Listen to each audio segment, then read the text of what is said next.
Plymouth Rock, Plymouth Rock, laying it on up. We're down crack. Why? You can get all the film and the footage. All the carnage in Los Angeles, but you can show me no footage of any damage in our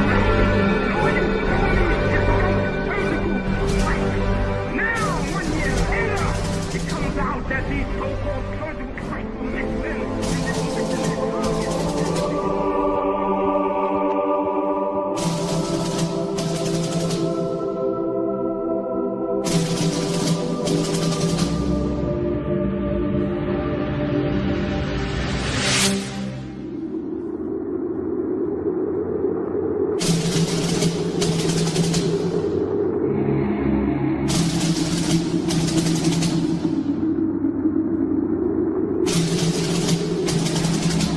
August 2nd, 1990, Saddam Hussein's forces crashed through the defences of oil-rich Kuwait.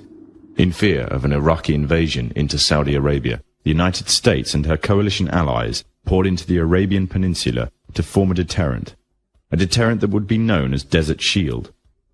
The result was a series of diplomatic talks, negotiations and counter-negotiations that rapidly declined into a no-hope situation. On August 17th, 1991, Desert Shield became Desert Storm.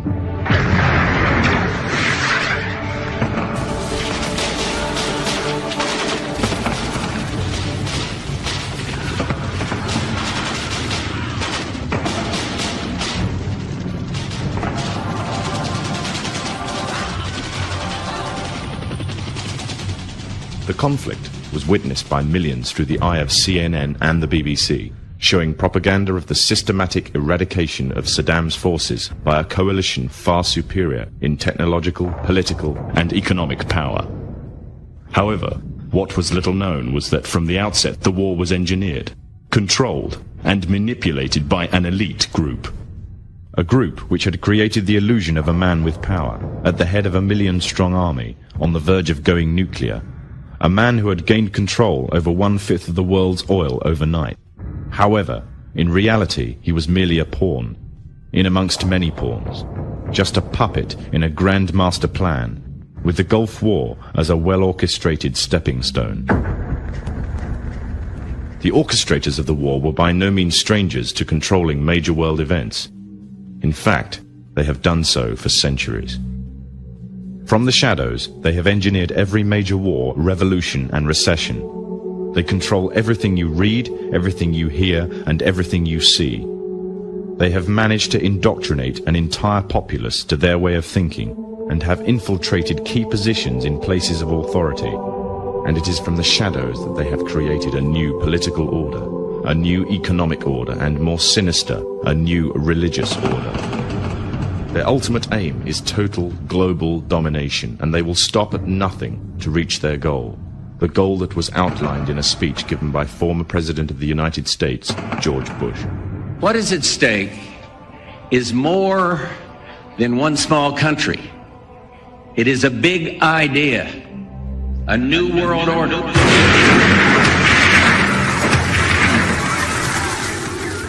However, the origins of this global plan were not created in the offices of the White House.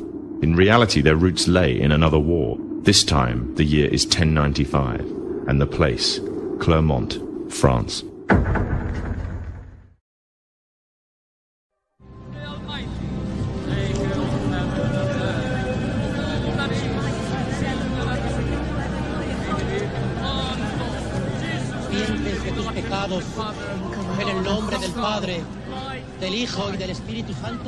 The 11th century Europe was ruled by the Church, which held a firm grip on the hearts and minds of the people.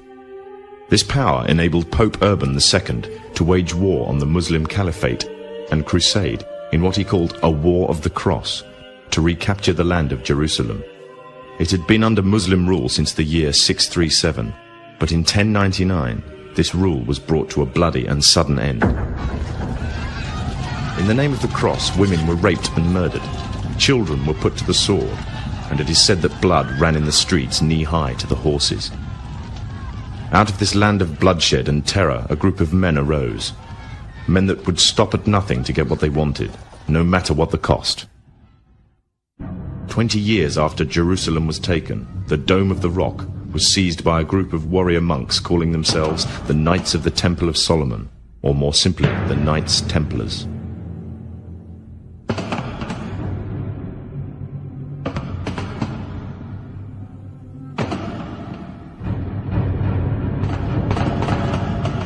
In Jerusalem, the Templars began to deviate further and further away from the practices of Christianity.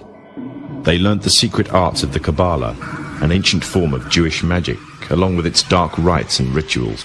The Jews had learnt the arts from the pagans of ancient Egypt during the times of enslavement to the Pharaoh, and developed them into Babylon at the time of Nebuchadnezzar. In 1307, King Philippe of France arrested them for charges of denial of Christ, homosexuality, and idol worship, as well as magic. In 1314, Pope Clement V declared all Templars as heretics to Christianity, ordering all their properties to be seized. Their leader, Jacques de Molay, was captured and burnt to the stake. The Templars were cornered, and just when it seemed they were finished forever, a glimmer of hope arose from a seemingly certain end. They were to find a safe haven as well as an ally. But not in France. In fact, in a country in a desperate struggle for independence against the English, the country of Scotland.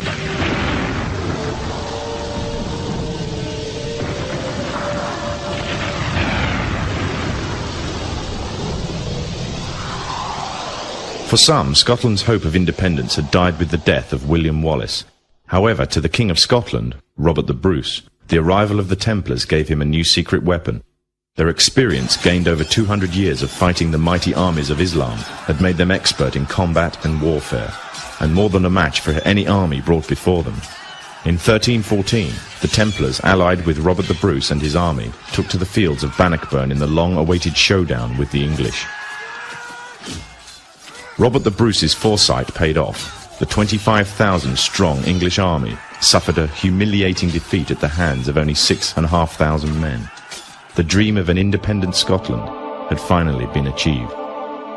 The Templars had brought themselves back from the brink of destruction, and never again would they allow themselves to be destroyed. This time they would control the country by controlling its kings, and in order to preserve their secret order, the Templars would have to die, or more precisely, the name would have to die.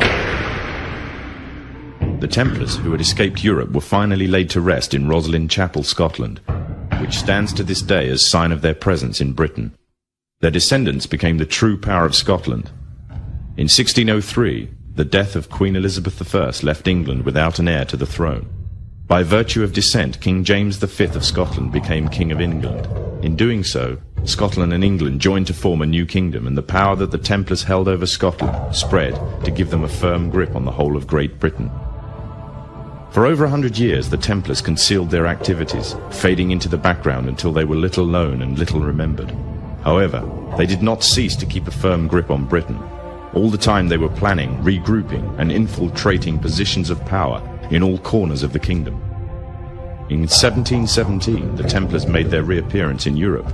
They had grown in both number and strength, and were now ready to coin a new identity, free from their reputation of the past, and given credibility by none other than the monarchy and aristocracy of England. And the name they chose for themselves was a name that would be known by many, but understood by a few. This new name, the Freemasons.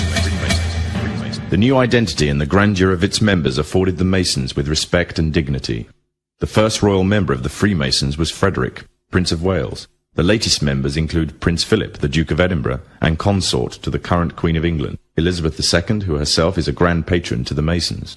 However, behind closed doors, the Freemasons were free to indulge in the secret rites and rituals handed down to them by their ancestors, and these became the basis of their levels of membership, called degrees. The Freemasons were not content with power in Britain alone. Their ambitions were far greater. In the years to come, the world would witness Europe and America being plagued by wars and revolutions, each more devastating than the other.